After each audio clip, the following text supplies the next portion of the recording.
Brew and Feed is here in the streets of Cleveland, Ohio at the Cleveland Brew Shop at the second annual Oktoberfest party and homebrew competition. Let's go check it out and see if they know how to brew strong.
Best of show, Munich Dunkel number 81 by Keith Loads.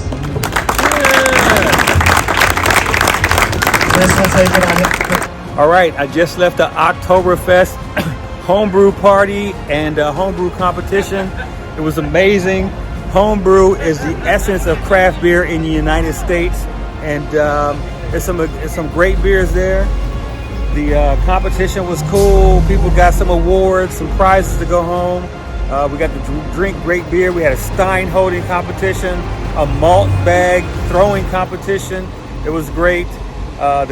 Shout out to the Cleveland Brew Shop for holding this. I actually used to get some of my homebrew stuff from here. It was two different homebrew shops. I used to get my stuff from here back in the day. I'm glad they're still here and still kicking it. So that's it. Brew strong and feed well.